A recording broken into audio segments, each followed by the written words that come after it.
Hi everyone, I'm V and we're going to take you through making a universal character sheet.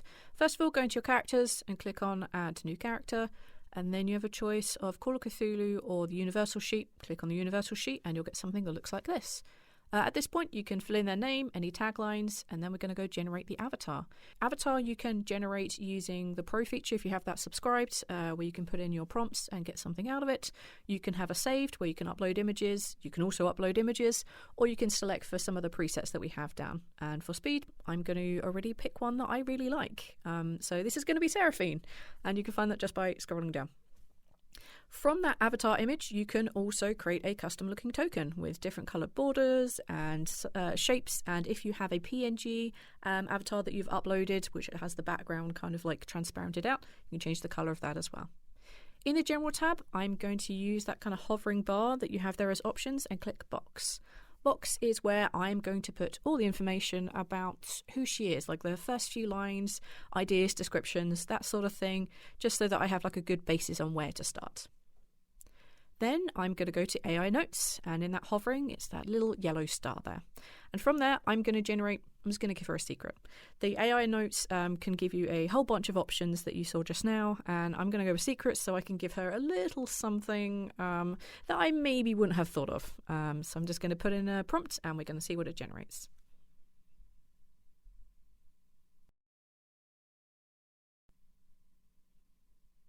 I've seen one that I like. So instead of letting it continue to generate, I'm going to hit stop generate. And there we go. Bloodline of the Ancients. Everybody loves this kind of thing. And like, all right, I'm in it. Let's do it. Let's run with this.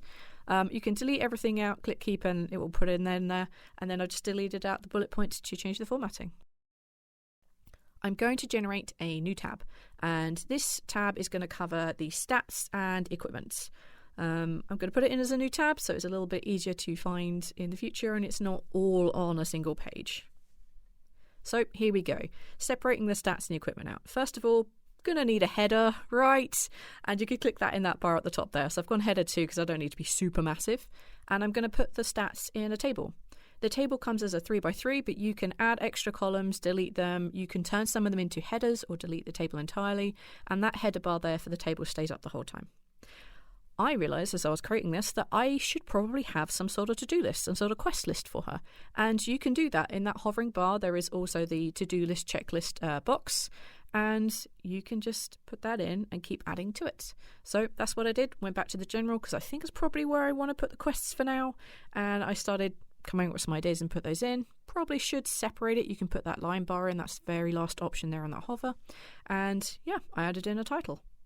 Also, as a side note, you can also link to places outside of Quest Portal. So if it's a feature or an idea or a general image or something like that, you can link that just by highlighting it and then the link option comes up there. So onto equipment, back onto the sheet I was. So yeah, if you switch between sheets, wherever you left it last is exactly how it will be, which is what we just saw. So I'm going to generate some equipment. Staff sounds good. Healing potions. Wow. So with healing potions, I want to have a small healing potion and a big healing potion. And I don't really want to have them on separate lines. I kind of want to just also be able to roll the healing potion. So I'm going to insert a button. On that little hover state there, you can see on the right-hand side, there's that kind of hexagon that's filled in. That's the roll button. You can give it a label, which probably helps. And this one, I'm going to call it a small healing potion. And then you can change this to roll whatever you need it to. So whatever dice type, how many of them on, and any basic additions to that or negatives to that. I then basically use the keyboard to get it back up to the correct line there. Also, you are able to just type out the macro, the function that you want for that dice, and that will turn it into a dice box. So that's 2 square brackets, and then you write in the formula on the inside, and then you can use the ellipsis on that button to change the name of it. So we have a small healing and a larger healing. Yeah, so that secret background thing. Yeah. Let's give her some equipment. Let's give her an ancient blue tome that I'm going to lock. And thinking about it, I should probably also add that to my quest list. So let's add that at the bottom. All right, now we're done with that.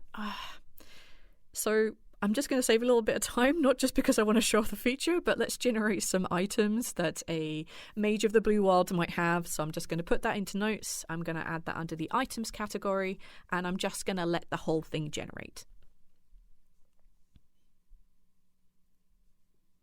And there we go. Hit keep and all the options are there.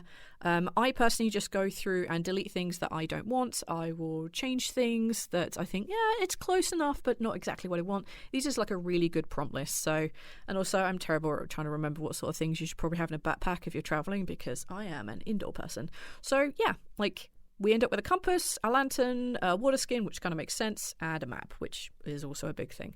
And also, yeah, remind myself that sometimes I should capitalize things that are fairly important.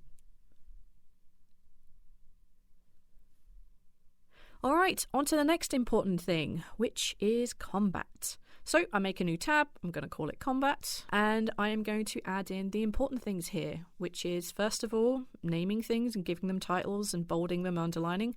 You can also see in that text, if you highlight stuff, you can turn it into bullets and number points and boxes after you've already written stuff.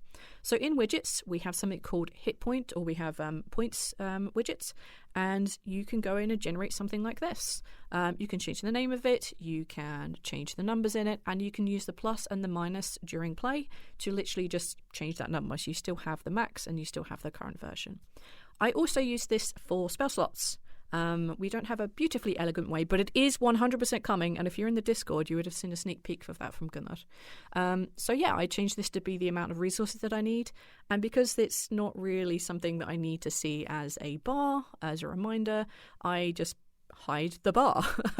So there's that. I added in a divider line just to keep things nice, neat and orderly, and now I'm about to add some spells that I may have at level 1. In this case, I'm going to make something up off on the fly, which is why the text may be moving a little faster than I naturally type.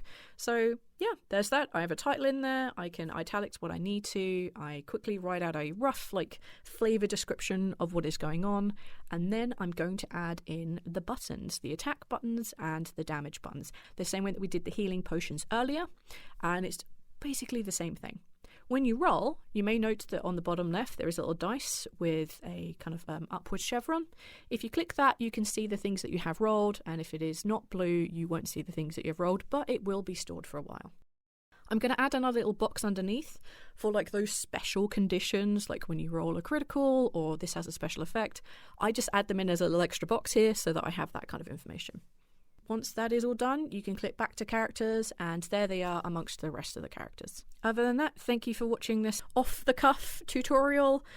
We will definitely be having a slightly more in-depth and a better version of this so that everybody can see all the features. But hopefully this should be enough to tide us over until those things are here. And also, new features will be coming, so yay! Thank you all so much for listening, and continue hopefully to enjoy Quest Portal.